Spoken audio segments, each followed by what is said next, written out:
Hendak balas dendam usai bertikai, sekelompok mahasiswa menyerang lawannya yang sedang berkumpul di sebuah warung di Medan, Sumatera Utara. Tidak hanya merusak barang dagangan di warung turut dijarah kawanan mahasiswa.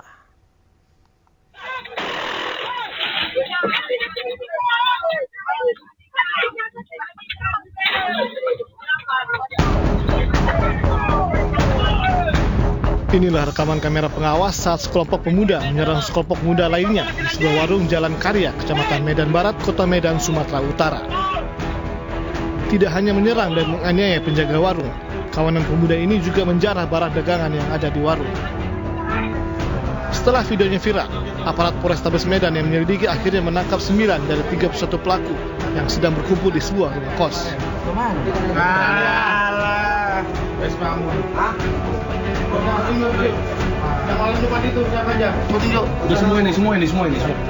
Dan dari hasil pemeriksaan terungkap, 31 mahasiswa tersebut hendak menyerang 2 mahasiswa lain yang sebelumnya terlibat perkelahian. Dan kita semua prihatin terhadap peristiwa ini yang mempertontonkan sebuah peristiwa yang bisa dikatakan barbar, melakukan penyerangan terhadap karyawan toko, bahkan kemudian mengambil sebagian dari milik toko, yang itu adalah menjadi barang yang diperjualbelikan, menjadi barang dagangan, menjadi barang untuk menafkahi keluarganya. Polisi mengimbau para pelaku lain agar segera menyerahkan diri sebelum ditindak tegas. Sementara 9 pelaku yang tertangkap sudah dijadikan tersangka dan dijerat pasal pencurian dengan kekerasan dengan ancaman 12 tahun penjara.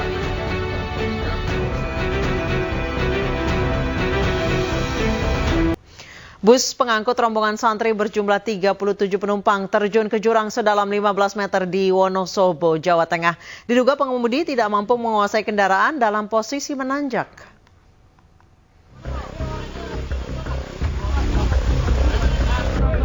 Seperti inilah kondisi bus yang dikemudikan Ngafifi warga luar Magelang yang membawa puluhan santri. Diduga pengemudi bus tidak dapat menguasai laju kendaraannya saat di tanjakan Siroto, Desa Randusari, Kecamatan Kepil, Wonosobo. Bus yang tidak kuat menanjak menyebabkan bus terjun dan terguling ke jurang sedalam 15 meter hingga ringsek. Warga di sekitaran lokasi berusaha mengevakuasi para korban ke rumah sakit terdekat. Karena jalannya menanjak, tidak kuat terus mundur jatuh ke. Tidak, kalau dugaan awal karena drivernya itu telat ngoper gigi. Tidak ada korban jiwa dalam musibah kecelakaan ini, namun sebanyak 18 orang santri mengalami luka ringan dan dirawat di 3 rumah sakit di daerah Magelang.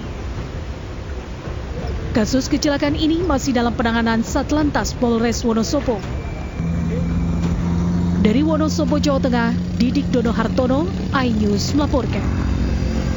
2 orang pelajar sekolah menengah menjadi kurir narkoba jenis sabu. Para pelaku ditangkap petugas Bea dan Cukai Batam di Bandara Hang Nadim. Ini apa? Hah? Yang buat? Sabu.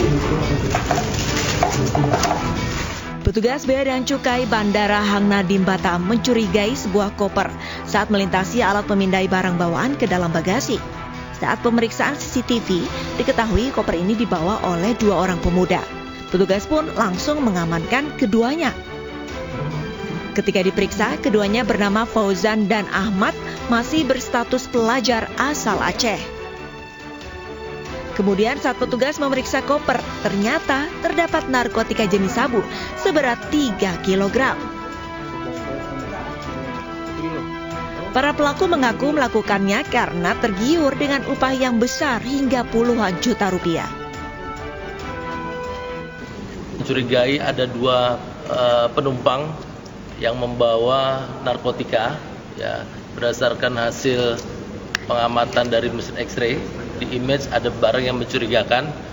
Pelaku berinisial F dan berinisial A, keduanya adalah warga dari Aceh, ya, ke Batam, kemudian membawa barang untuk tujuan akhir ke Samarinda. Penyelundupan sabu ini adalah kedua kalinya. Mereka mendapatkan sabu dari seorang pria asal Batam berinisial W yang kini menjadi DPO. Atas perbuatannya, kedua pelaku dijerat Undang-Undang Narkoba dengan ancaman hukuman seumur hidup. Dari Batam, Kepulauan Riau, Gusti Henosa, iNews melaporkan. 7 anggota Komisi 4 DPR RI bersama pihak KKP serta Dinas Kelautan dan Perikanan Provinsi Jawa Barat menggelar sidak pagar laut di perairan Tarumajaya, Kabupaten Bekasi, Jawa Barat, Rabu siang. Dalam agenda ini, para wakil rakyat juga melakukan dialog terbuka bersama para stakeholder. Para nelayan mengadukan ancaman keselamatan hingga bertaruh nyawa pasca pemagaran jalur laut. Usai menggelar sidak dan pertemuan, DPR menyatakan reklamasi yang dilakukan PT Tunas Ruang Pelabuhan Nusantara ilegal lantaran belum mengantongi surat permohonan persetujuan kesesuaian kegiatan pemanfaatan ruang laut. Ke tengah sampai kisaran 4 kilo kita melihat ada kegiatan ilegal, ya, reklamasi yang dilakukan oleh pihak swasta yang tidak memiliki izin KKPRL dari Kementerian Kelautan Perikanan. Terkait hal tersebut, Komisi 4 DPR RI akan membentuk pansus yang membahas masalah pagar laut, serta akan memanggil pihak Kementerian ATR BPN yang telah menerbitkan sertifikat yang dimiliki oleh perorangan maupun korporasi. Menanggapi sidak yang dilakukan, pihak perusahaan PT Tunas Ruang Pelabuhan Nusantara melalui penasihat hukumnya mengapresiasi langkah DPR RI. Kita tinggal melihat dan kita akan memberikan informasi seakurat mungkin dan sebanyak-banyaknya, apapun juga informasi, kemudian apapun yang terjadi kita akan sampaikan secara real dan akurat dan tidak ada yang kita bohong-bohongi. Komisi 4 DPR RI pun menegaskan proyek pembangunan jalur laut dan restorasi laut Tarumajaya harus dihentikan sebelum PT TRPN mengantongi surat permohonan persetujuan kesesuaian kegiatan pemanfaatan ruang laut. Dari Kabupaten Bekasi, Jawa Barat, Ahmad Jauhari, iNews melaporkan. Pemirsa, seekor lumba-lumba ditemukan mati tersangkut pagar laut di Pelabuhan Paljaya, Tarumajaya, Kabupaten Bekasi, Jawa Barat. Mamalia air tersebut diduga mati akibat terjebak jaring hingga terbawa gelombang lauti ke daerah pesisir.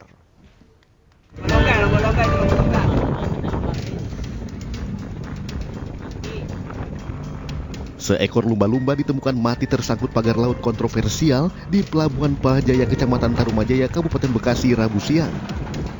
Ikan jenis mamalia itu terlihat membusuk dan terapung di dekat pagar laut.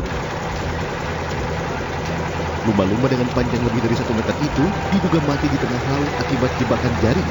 Namun kuatnya gelombang laut utara Jawa membuat bangkai ikan lumba-lumba terseret hingga ke pesisir dan terhenti setelah tersangkut pagar laut. Berarti matinya di tengah, terus ke bawah arus, ke pinggir gitu ya? Nyangkut di baro. Ini kalau temuan ikan lumba-lumba itu baru pertama kali apa sebelumnya juga sering ditemukan, Pak? Kalau baru ini, kalau lumba-lumba, Pak. Baru ini ya? Iya, ada ikan lumba mati. Kita ke baro. Habitat lumba-lumba biasanya sering ditemukan di tengah laut atau 5 km dari titik pagar laut yang ada saat ini. Diduga ikan terbawa arus gelombang hingga ke pesisir pantai.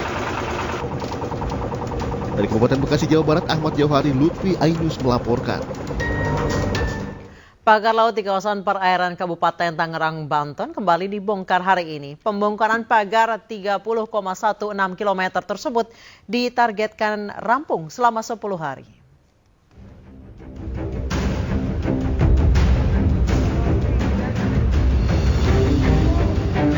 Personil gabungan dari TNI AL, Kementerian Kelautan dan Perikanan serta nelayan kembali membongkar pagar laut yang membentang di perairan pesisir Pantura, Kabupaten Tangerang, Banten. Pembongkaran tahap kedua ini melibatkan puluhan kapal, baik dari kapal TNI, KKP, dan nelayan. Kapal-kapal tersebut digunakan sebagai pengangkut objek pagar bambu. Personel Angkatan Laut membongkar pagar laut yang tertancap dengan mengaitkannya ke tali dan menariknya dengan perahu. Targetnya, hari ini personel gabungan akan membongkar hingga 7,5 km pagar laut dari jumlah sebelumnya, yakni 2,5 km. Telah diputuskan bahwa kita sepakat dan sinergi beserta seluruh aparat maritim yang ada, bahkan dengan DPR juga, kemudian dengan para nelayan akan membackup dan mendukung tugas pembongkaran ini. Kemudian karena ini juga sudah menjadi perintah dari Presiden dan Panglima TNI. Jadi kami akan terus melaksanakan tugas dalam rangka membantu kesulitan masyarakat, khususnya masyarakat nelayan. Menteri Kelautan dan Perikanan Sakti Wahyu Trenggono menegaskan bahwa pemerintah bergerak cepat untuk menghentikan aktivitas ilegal di wilayah laut dan menjamin nelayan kembali melaut tanpa halangan. Jadi hari ini kita sudah putuskan bahwa kita sudah mencari, sebetulnya KKP itu sekali langsung melakukan penyegelan, punya waktu 20 hari untuk kemudian mencari siapa sebetulnya yang melakukan pemagaran.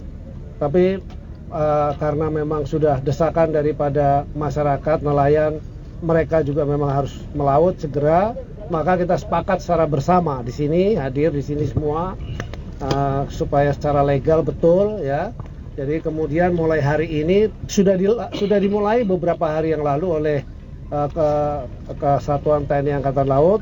Tapi hari ini secara bersama-sama dihadiri oleh semua yang memiliki kepentingan terhadap wilayah laut di sini untuk kemudian kita sama-sama mulai pembongkaran. Sebelumnya pembongkaran pagar laut ini sempat dihentikan sementara, namun pada Senin kemarin KKP dan Kepala Staf TNI Angkatan Laut sepakat untuk membongkar pagar laut Rabu ini. Pembongkaran pagar laut sepanjang 30 km ini akan dilakukan secara bertahap dan ditargetkan akan selesai dalam waktu 10 hari. Tim Liputan iNews melaporkan. Pagar laut di kawasan perairan Kabupaten Tangerang, Banten kembali dibongkar hari ini. Dan pemirsa, kita ke informasi lainnya masih terkait pagar laut ini. Pemirsa, pagar laut misterius di Tangerang, Banten mengelilingi ratusan bidang dengan sertifikat hak guna bangunan dan belasan bidang dengan sertifikat hak milik. Ratusan sertifikat tersebut akan dicabut karena cacat prosedur dan cacat material. Pemilik pagar akan terus diusut. Misteri kepemilikan pagar laut di perairan Kabupaten Tangerang, Banten belum juga terungkap. Namun usut punya usut, wilayah yang dipasang pagar sepanjang 30,16 km itu memiliki sertifikat hak guna bangunan atau SHGB dan sertifikat hak milik atau SHM yang diterbitkan oleh Kementerian ATR BPN. Menteri ATR BPN Nusron Wahid mengungkap, SHGB mencakup 263 bidang dan SHM 17 bidang yang dimiliki perseorangan dan perusahaan. Nusron mengaku akan mencabut sertifikat tersebut dengan alasan cacat prosedur dan cacat material karena berada di luar garis pantai. Ratusan sertifikat juga terbit pada tahun 2022 hingga 2023 atau kurang dari 5 tahun, sehingga secara otomatis dapat dicabut atau batal demi hukum. Tidak boleh di dalam luar garis pantai itu menjadi private property. Karena yang namanya pantai adalah common land. Kalau toh dia bentuknya tanah, apalagi ini bentuknya tidak tanah, maka itu adalah tidak bisa disertifikasi. Karena itu kami memandang bahwa sertifikat tersebut yang di luar garis pantai adalah cacat prosedur, cacat material. Karena cacat prosedur dan cacat material berdasarkan PP nomor 18 tahun 2021, selama sertifikat tersebut belum berusia 5 tahun, maka Kementerian ATR BPN mempunyai kewenangan untuk mencabutnya. Ketua Komisi 4 DPR RI Siti Hadiati Haryadi alias Titi Soeharto juga mendukung dan meminta agar pemerintah betul-betul mencabut sertifikat-sertifikat tersebut. Sertifikat-sertifikat yang ada sudah kita dengar dari Pak Menteri bahwa ini akan dibatalkan karena laut ini bukan milik perorangan atau milik korporasi. Ini adalah milik kita semua. Jadi yang melanggar hukum, mengkapling-kaplingkan tanpa izin, tentunya kami dari DPR, terutama Komisi 4, meminta untuk ini segera diselesaikan dan ditertibkan. Hal senada disampaikan Menko Bidang Infrastruktur dan Pembangunan Kewilayahan Agus Harimurti Yudhoyono.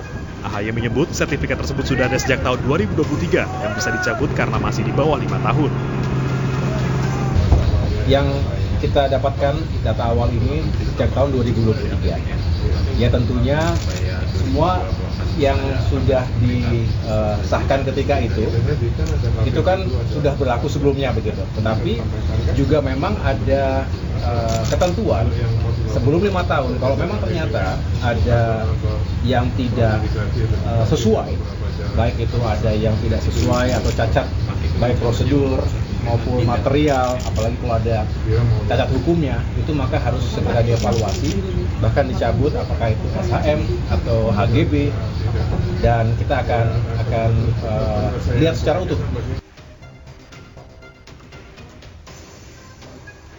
Di sisi lain, Menteri ATR BPN 2022-2024 Hadi Cahyanto mengaku baru mengetahui perihal sertifikat ini dari media.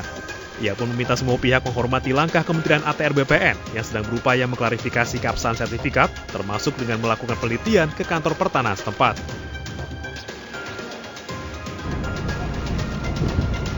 Dari 263 bidang yang memiliki SHGB, 234 diantaranya atas nama PT Intan Agung Makmur, 20 atas nama PT Cahaya Inti Sentosa, dan 9 atas nama perorangan. Di samping itu, ada pula 17 bidang dengan sertifikat hak milik. Meski pemilik sertifikat bidang diketahui, pelaku pemasang pagar laut yang mengelilinginya masih gelap. Tim iNews melaporkan. Badan Pertanahan Nasional Jawa Timur melakukan investigasi atas temuan 3 HGB yang berada di Laut Sidoarjo atas nama 2 perusahaan properti yakni PT Surya Inti Permata dan PT Semeru Cemerlang. Jika terbukti melanggar HGB seluas 656 hektar yang berada di Desa Segoro Tambak Sedati, Sidoarjo, Jawa Timur yang dikeluarkan sejak 29 tahun silam akan dibatalkan.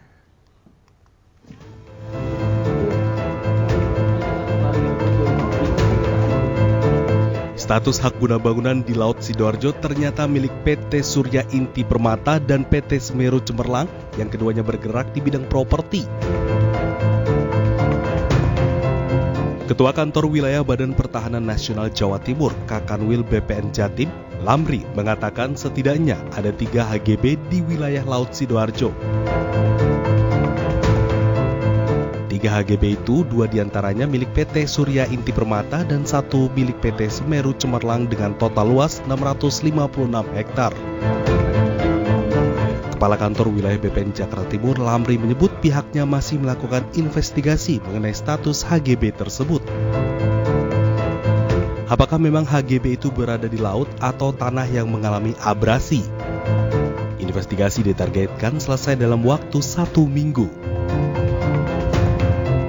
Pihaknya memastikan bahwa 3 HGB yang berada di Laut Sidoarjo itu tidak ada kaitannya dengan reklamasi proyek strategi nasional Surabaya Waterfront Land dan juga memastikan wilayah itu tidak ada reklamasi.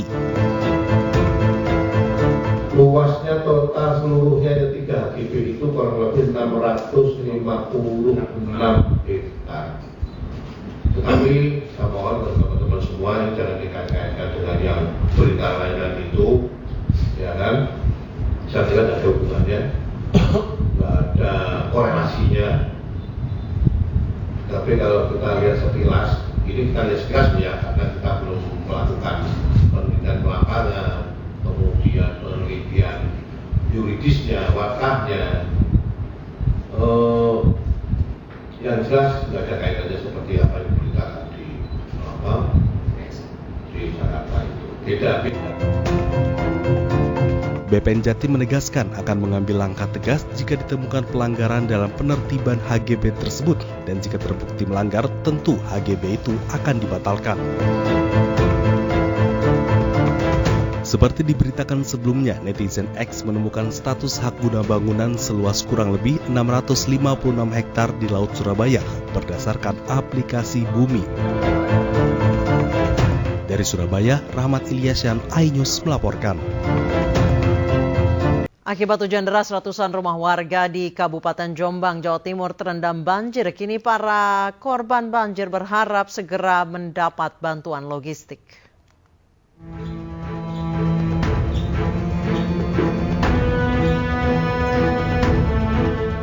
Banjir masih menggenangi ratusan rumah warga di Desa Kademangan, Kecamatan Mojo Agung, Kabupaten Jombang, Jawa Timur.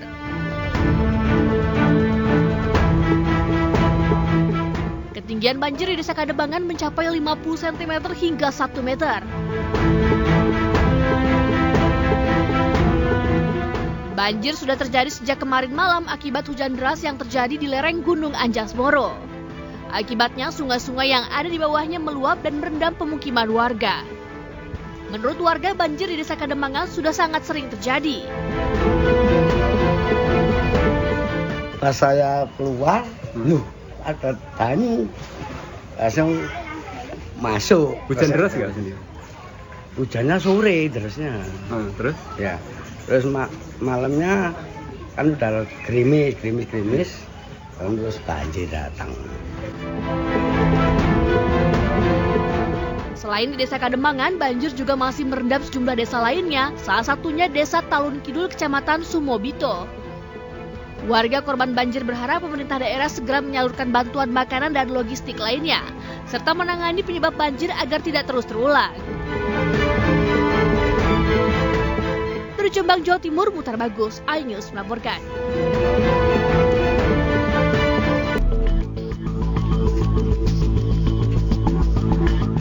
Dua hari putus, jalur pelintasan kereta api di Kecamatan Gubuk, Grobogan, Jawa Tengah mulai diperbaiki. Sejumlah petugas diterjunkan untuk memperbaiki rel serta tanah penyangga yang longsor akibat tergerus banjir. Perbaikan terus dikebut agar perjalanan kereta api segera kembali normal. Selama perbaikan, perjalanan kereta api Jakarta-Surabaya maupun sebaliknya masih dialihkan ke jalur lain.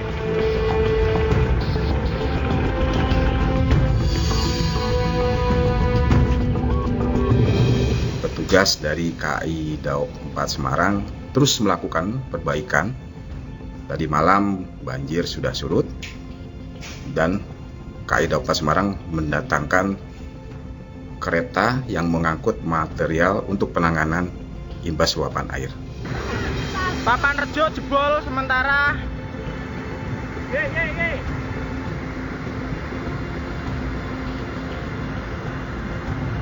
Kondisi rel ambles semua wes. Sebelumnya, jalur pelintasan kereta api ini diterjang banjir akibat luapan Sungai Tuntang. Tanah penyangga rel ambles dan membuat rel sepanjang 300 meter menggantung dan melengkung, sehingga sangat berbahaya jika dilintasi kereta api.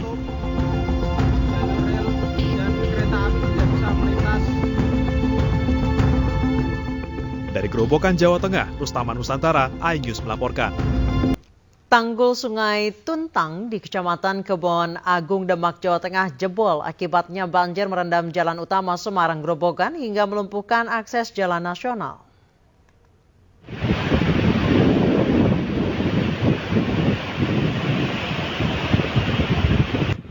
Beginilah kondisi tanggul Sungai Tuntang di Dusun Wareng, Desa Kebon Agung, Kecamatan Kebon Agung, Demak, Jawa Tengah yang jebol pada Selasa pagi. Tanggul jebol selebar 15 meter karena tidak mampu menahan derasnya debit air kiriman dari hulu sungai atau kawasan Kabupaten Semarang. Tanggul sungai yang jebol berada tepat di pinggir jalan utama Semarang Grobogan hingga membuat akses jalan nasional ini lumpuh total karena derasnya arus banjir. Untuk mengurai kemacetan dari penumpukan kendaraan yang ingin melintas, terutama truk, pihak kepolisian melakukan rekayasa arus lalu lintas. Untuk wilayahnya, tanggulnya ini sebenarnya masuk di wilayah Demak, tapi untuk dampaknya masuk di kota Kabupaten Grobogan juga. Oh gitu. Ini tanggul jebol seberapa meter, Mas? Untuk tanggul yang jebol sekitar kurang lebih 15 meteran. Pak. Dan untuk arus lintas sementara kita hentikan yang arah dari Purwodadi menuju Semarang di pertigaan Minterang kita arahkan ke Depet. Kemudian dari Semarang menuju ke Purwodadi kita arahkan pertigaan Minterang, pertigaan Pilang masuk ke Jeketero. Berarti jalan nasional ini tutup total, Pak. Lumpuh ya, Pak ya? Pertama ini kita tutup total. Jadi tidak ada arus lintas yang melewat. Hingga Selasa siang tanggul yang jebol belum bisa diperbaiki. Meski 2 alat berat telah diterjunkan, namun perbaikan belum bisa dimulai karena ketinggian debit air dan derasnya arus banjir. Dari Demak, Jawa Tengah, Sukma Wijaya, iNews melaporkan. TNI Angkatan Laut mengerahkan pasukan tanggap darurat untuk membantu proses evakuasi dan penanganan di lokasi terdampak bencana tanah longsor di Pekalongan, Jawa Tengah. Setibanya di lokasi, prajurit TNI Angkatan Laut langsung bergabung dengan tim Badan Penanggulangan Bencana Daerah, relawan serta aparat setempat untuk mengevakuasi warga yang masih terjebak.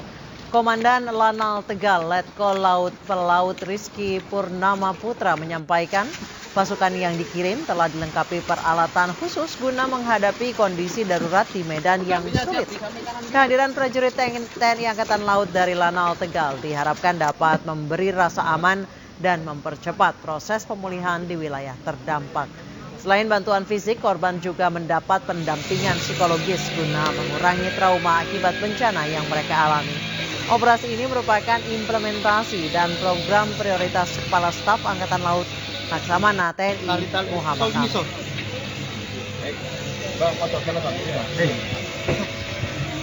Presiden Prabowo Subianto menggelar sidang Kabinet Paripurna yang salah satunya membahas evaluasi kinerja 100 hari Kabinet Merah Putih. Selain evaluasi, Presiden Prabowo juga memberi arahan kinerja untuk 100 hari ke depan. Soal apa agendanya? Oh iya, belum tahu arahan. Sejumlah menteri dan wakil menteri dalam Kabinet Merah Putih mendatangi Istana Kepresidenan Jakarta Rabu siang untuk menghadiri sidang Kabinet Paripurna. Salah satu yang diangkat terkait swasembada pangan yang ditargetkan tercapai dalam 3 tahun ke depan. Selain swasembada pangan, Presiden Prabowo juga menargetkan swasembada energi. Sedikit dong, Mbak Waroro. Kriteria selanjutnya adalah harus mengarah kepada swasembada pangan dan swasembada energi. Kita harus mampu memberi makan kepada seluruh rakyat Indonesia. Tidak lagi import, dan saya terima kasih kepada jajaran menteri-menteri yang telah melaporkan kepada saya tahun 2025 lagi, tahun 2025 ini kita tidak akan import beras lagi, tidak akan import jagung lagi, tidak akan import garam lagi.